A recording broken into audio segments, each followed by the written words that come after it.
Hey guys, Angry Fat Guy here. I'm going to show you how to make your own ration. It's one of the oldest rations.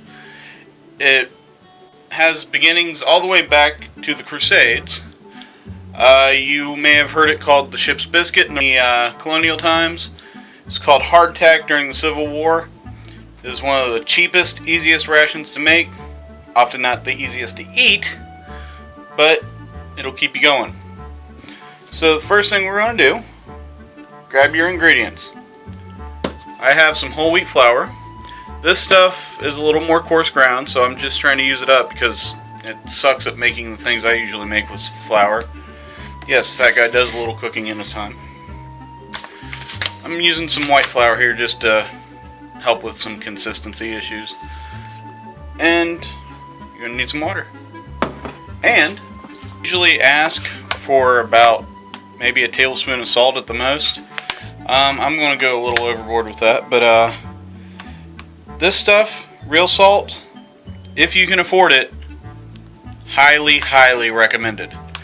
It is taken out of the Dead Sea, but it has vitamins and minerals in it that do not come from iodized salt. Get this party started.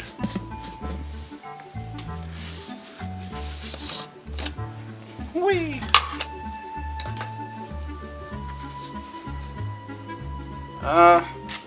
Measurements are a little odd because really you don't need measurements. About a cup and a half, because I'm using a half cup measurement of the wheat flour.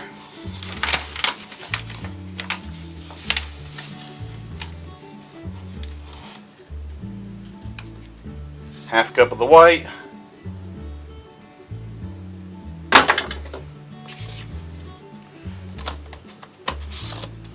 Sorry for having my hand in the way there, folks.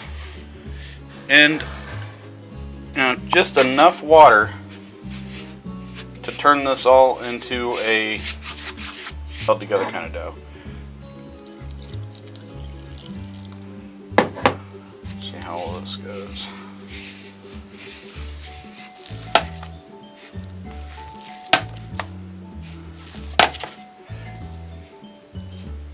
Alright, now in most hardtack recipes, they want you to roll this out and all that kind of happy horse crap. We're not doing that. Crud puppies. Your salt. And like I said, they usually call for about a tablespoon of salt or so, not a lot, because apparently they don't like the taste stuff. Want a little with a little more. Let's knead that in there.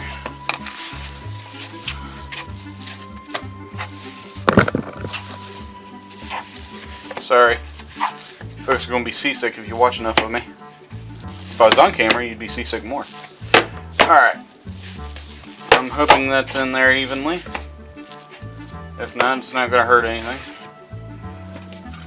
Now you want to preheat your oven to 350 degrees. Bang!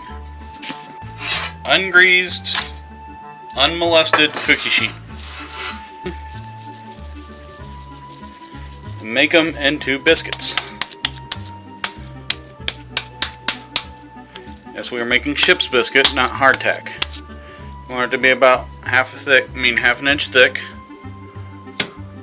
The word biscuit gets its name from twice baked. Don't ask me what original language and where it derives and all that crap. So the biscuits that we serve here in America, we're actually wrong. Ours is more of kind of a cake. The biscuits that you find in Europe, those are biscuits. In fact, the baguettes, the little things you find that are really hard pieces of bread, those are 11 biscuit that were probably some of the first ones that were called biscuits. But like I said, these kind of unleavened things go back all the way to the Crusades as rations. And you can incorporate as much flour and water as you need into this. I would actually like a little more flour, but I'm not gonna. I'm a little too lazy to add more at this point. Oh, there we go. Drum it out. Curious. Ew.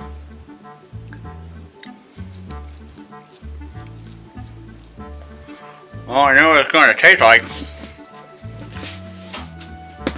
These are kind of salty. Now, see, they weren't made to be enjoyable, I guess. It's not that they wanted to punish people, but they were made more out of necessity than they were to be enjoyed. Basically, on long voyages, food was the biggest problem. Food storage. Well, with this,